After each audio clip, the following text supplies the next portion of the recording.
खबरें तो आप बहुत देखते होंगे, लेकिन खबरों को गहराई से जानने के लिए हमारे चैनल को लाइक एंड सब्सक्राइब करें और बेल आइकन को दबाएं। नमस्कार, स्वागत है आपका राजस्थान संवाद में। और आज हमारे साथ राजस्थान के राजनीति के चाणक्य चंद्रराज सिंघवी जी हैं। बहुत बहुत स्वागत है सर आपका। तो हमारा पहला सवाल, विधानसभा चुनावों में कांग्रेस की स्थिति जैसी रही, क्या वैसी ही स्थिति आप लोकसभा चुनाव में भी देख रहे हैं? मैं बिल्कुल ही विपरीत स्थिति देख रहा हूं। चुनाव में एंटी इनकम्बेंसी थी पूर्व सरकार के विरुद्ध, इसलिए कांग्रेस सबसे बड़े दल के रूप में उभरी।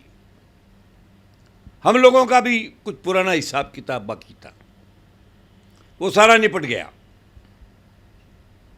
सरकार तो इसी कमरे में बनी थी, यही पूरी कांग्रेस आई थी। दिल खोलकर हमने कांग्रेस की सरकार बनाने में मदद की और हमने विश्वास किया। धोखा खाना मेरी तो आदत भी और भाग्य में भी है। हमारे साथ फिर धोखा हो गया। उस धोखे की परिणति के रूप में कांग्रेस का पराभव भी शुरू हो गया। अब आपने पूछा है कि विधानसभा जैसी स्थिति, उल्टी स्थिति होगी। यहां पर करीबन सभी सीटों पर भाजपा की जीत की संभावना है। बड़ी मुश्किल से कांग्रेस 4 या 5 सीटें जीत पाएगी, क्योंकि केंद्र में नरेंद्र मोदी की सरकार बनना तय है। उसी अनुपात में राजस्थान में भी भारतीय जनता पार्टी के अधिकांश उम्मीदवार चुनाव में विजयी होंगे और कांग्रेस को जो क्षणिक आनंद मिला है विधानसभा सरकार में जीतने का, वो काफूर हो जाएगा और कांग्रेस को गम के वातावरण में डूबना पड़ेगा। तो सर, लोकसभा चुनावों के बाद अब वसुंधरा जी की स्थिति कैसी देख रहे हैं राजस्थान में? वसुंधरा राजस्थान में एक बार पुनः भारतीय जनता पार्टी का पूरा नेतृत्व संभालेगी और आश्चर्य नहीं कि मोदी के प्रधानमंत्री बनने के बाद वापस यहाँ पर भाजपा की सरकार बनने का वातावरण बनेगा। और ऐसी स्थिति हुई तो वसुंधरा या गजेंद्र सिंह में से एक आदमी राजस्थान का पुनः मुख्यमंत्री बनेगा। मैं जानता हूं कि ऐसी स्थिति आने में कुछ ही महीने लगेंगे, वर्ष की बात नहीं होगी। वसुंधरा वैसे भी राजस्थान का आज भी प्रथम लोकप्रिय व्यक्तित्व है। हमारा डिफरेंस था, हमने बुराई की, यह हमको उन्होंने छोड़ दिया। ये एक वो व्यक्ति टू व्यक्ति रिलेशन है, ये उनके व्यक्तित्व पर आंकलन नहीं है।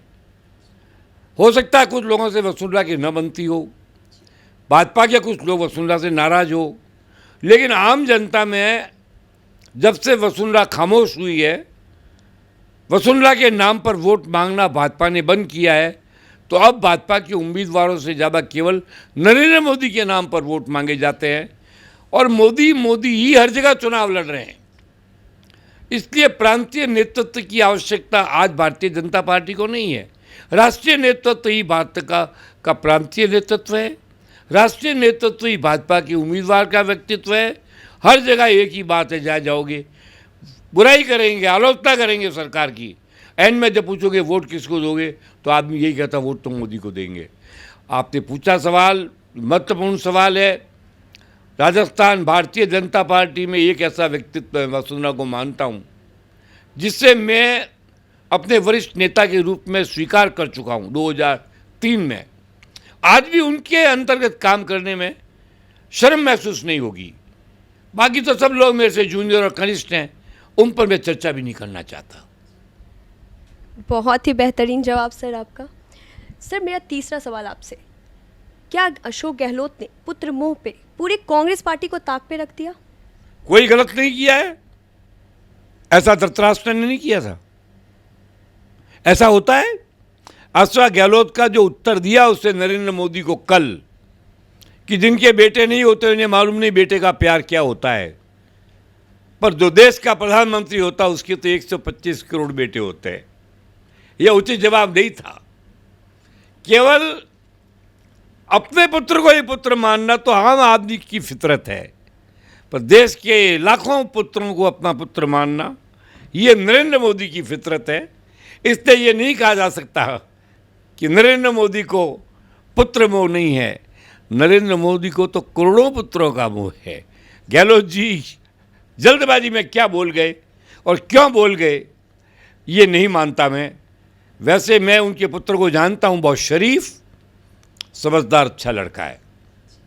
क्योंकि वो मेरे पास 5-6 बार मुझसे संपर्क कर चुका है और इस चुनाव में मैं भारतीय जनता पार्टी के साथ कटिबद्ध हूँ।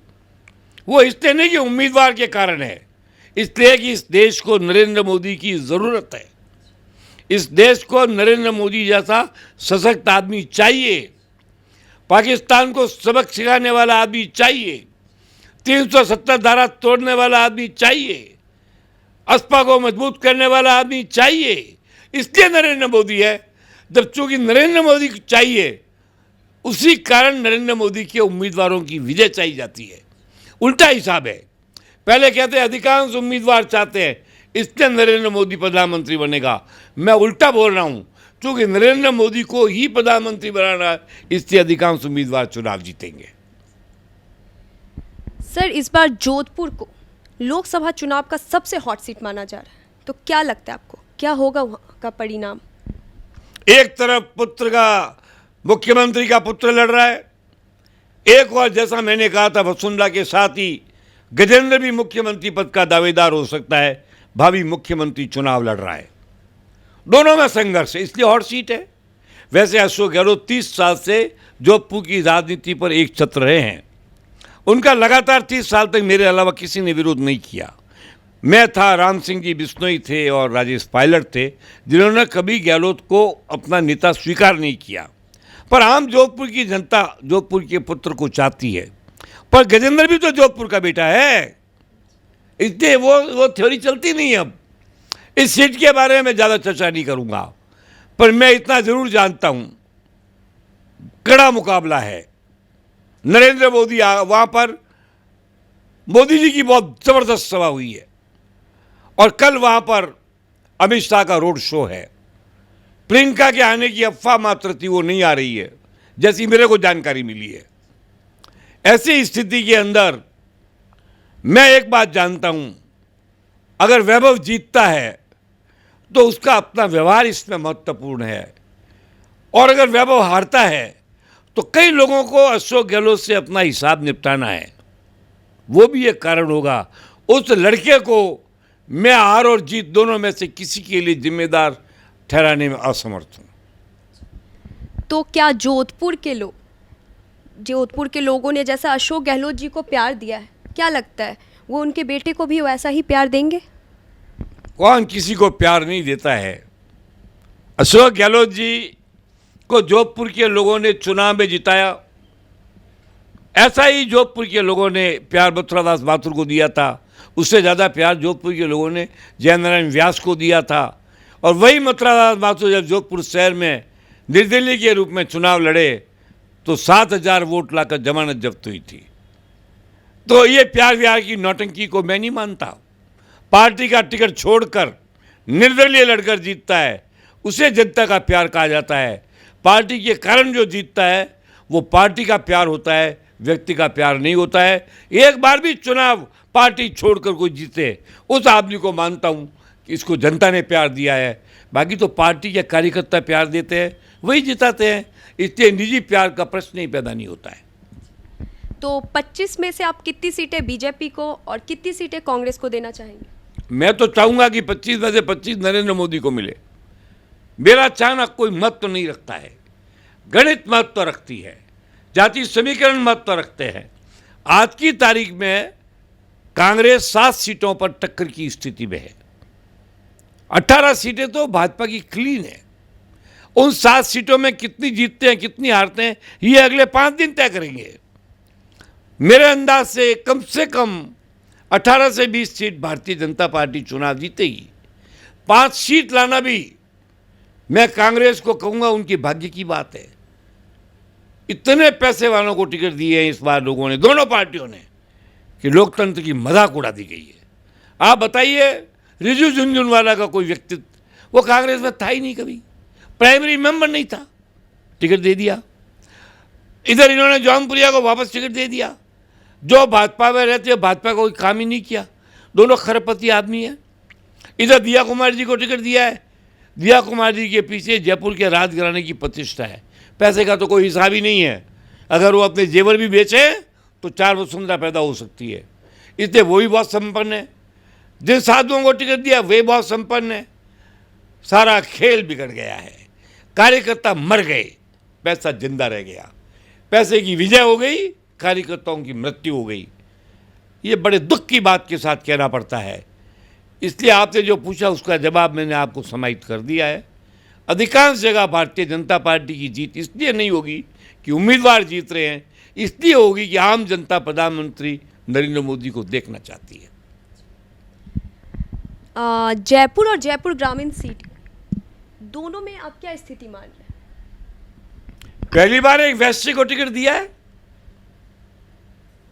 लेकिन वैश्य की स्थिति कैसी है? एक आदमी ने एक डब्बे के अंदर 50 केकड़े पैक करके लंदन भेजे और उसका ढक्कन नहीं लगाया। लोगों ने बोला केकड़े रास्ते में निकल जाएंगे डब्बे से बाहर, तो जवाब मिला, मूर्ख, ये केकड़े हैं, एक केकड़ा ऊपर चढ़ेगा, दूसरा केकड़ा नीचे खींच लेगा। इसलिए वैश्य समाज के सारे तब एक दूसरे को डाउन करते हैं, केकड़े की तरह किसी को ऊपर तक जाने देते नहीं है। वैश्य एकता की कल्पना बिल्कुल बेकार है, ये वैश्य कभी एक हो ही नहीं सकते, जबकि संपूर्ण ब्राह्मण समाज बोहरा के साथ है।